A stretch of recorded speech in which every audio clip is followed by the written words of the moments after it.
Guys, for today's video, magkakape tayo guys sa labas. Ito, bagong linis guys yung aking yung aquarium, nilinis ko kanina. Ayan.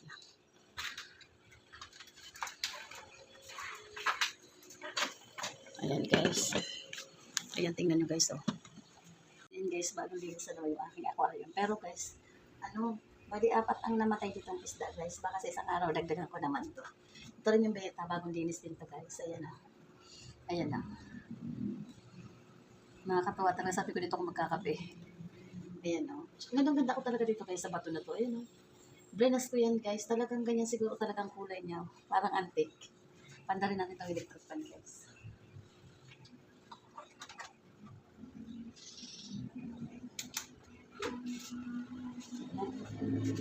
Ito na tayo magkape-kape guys habang kanina kasi hinatid ng asawa ko yung ako ko. Tapos maluwag dito sa garahe. Dito ko nilinis ito sa taas ko nililinis. Kanina dito ko na pinagsabay ko yung dalawa. Kasi wala kanina dito si Kaka. Kaya pinagsabay ko sila linisin kanina. Sabi ko dito muna tayo magkape-kape para tingin-tingin tayo dito sa aking mga alagang isda. Ang aking mga alagang mga pis-pis. Mga pis-pis mga guys. Kape tayo guys. Ayaw ko mag-toast ng tinapay guys. Parang busog pa ako. Kasi anong oras na kami kumain. Magalauna yata guys, tapos nakatulog ako. Kasi bago kami kumain guys, nakaano na ako, nakatawag dito. Kwento-kwento muna tayo mga guys. Ano naman ako doon sa kwarto ni Unso, yung bunso ko. Meron naman akong ginawa doon sa lagayan niya ng mga, yung kwartong isa, yung ginawa namin na lagayan ng mga damit niya. May inayos naman ako doon na frame na pan-display. Tapos yung mag na regalo sa kanya, may nakalagay na Charmin siya. Char yata yun. Parang customize yata yun guys. Regalo sa kanya. Ang ginawa ko, display ko dun sa ibabaw ng megabox. Kape-kape. Kahit biscuit guys, ayaw ko kumain. Ganda oh.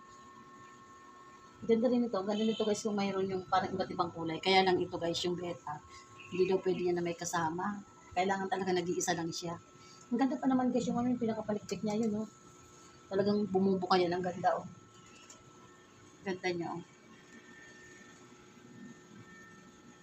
Yan siya guys. Nakakatuwa. Pati ito guys, binaswasan ko to kanina ng tubig, yung itong aking Santa. Ito kawawaswas ko lang nito noong nakaraan. Ito yan yung guys, yung ko, inipit ko yan dyan. Tinanggal ko na yung parang bamboo dyan. Yan ang steady ko na dyan yung electric pa na yan. Dyan ko yun inipit. Para pag nagtambay-tambay dito sa balkon, may electric pan. Ang ganda talaga pag masdan guys. Lalo pag bagong linis, di ba ang linaw ng tubig, no? Gandang-ganda talaga guys dito sa nakuha ko na itong bato doon sa Nakar. Talagang ang kulay niya guys, parang pumuti ito nung nakaraan ng pinuskus ko. Talaga nag-brown siya, oh. Ganda niya, pero mabigat yan guys, hindi yan siyampaw. Yung bato na yan. Tapos ang ginawa ko guys, ayan, para medyo umangat. Kinalangan ko na maliit na bato, ayan. Para hindi siya nakayuko. Ganda ko dyan, parang antique, oh. Ayan, tapos ito yung kulay po, red na parang maroon ito guys. Ang ginawa ko, pinahapay ko siya dyan. Tapos nilagay ko yan 2 halaman dyan. Ayan. Baka sa isang araw guys, o pumunta ako ng bayan, bibili ako kahit 6 na pirasong isda. Yung ganyan lang din kaliliit guys. Piliin ko yung may puti. Para madagdagan siya. Kasi pag marami siya guys, ang ganda tingnan. Nakakatuwa. O diba guys? Guys, nag-reels na yan. Ayan, pinasinsing ko yan. Oh. Pinasinsing ko yung yan, yung bakal. Pinadagdagan ko para magdikit-dikit siya. Pati yung doon sa kabila, ayan guys. Ganun din ginawa ko dyan. Tapos pinalagyan ko lang siya dyan na lusutan ng kamay. Ayan, oh, pinadagdagan ko lang din yan. Siguro yan guys. Pati yung sa baba na yan, pinapalitan ko ng tubo kasi bulok na. Ayan. Pinaanohan ko yan guys. Pinaremedyohan ko lang talaga. Tas siguro nagpas 1 buwan guys bago ko napapinturahan niya. Ayan, tsaka ito. Ayan, di ba guys? Ayan. Kaya nagmukhang bago yung gate ko, guys. Ayan, oh. Bagong pintura lang yan, guys. Tapos, ayan. Pinasinisin ko yan. Pati yan sa baba, guys. Pinalagyan ko pa yan kasi medyo natanggal yung dati dyan.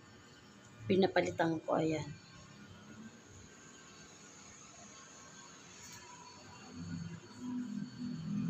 Makulimlim, guys. So parang uulan. Ayan, makulimlim. Tingnan nyo, guys. Ang kagandahan dito, nilagay ko lang siya dito sa balkon. Ayan, magagamit ko na siya, guys. Habang nagkakape ka dito sa balkon. Ayan, di ba? Tapos kasi maliit lang itong aking space ng balkon. Pagkatapos, guys, titiklipin mo lang siya, di ba? Di okay na. Ayan, guys, kape tayo. Makulimlim, guys. Parang uulan. Kahapon, guys, umulan. Ano yon? Umaga naman, guys, yun, mga 9. Mga 9 yun umulan. Malakas siya, guys, pero saglit na saglit lang. Papunta ako na ng bayan. Tamang-tama. Paglabas ko, galing ako sa may pinuntahan ako. Paglabas ko, wala nang ulan. Naglakad na ako papuntang MLQ. Doon nagbili kasi akong gulay. Ayan, kape tayo, guys. Bye, guys. Thank you. God bless. Thank you for watching.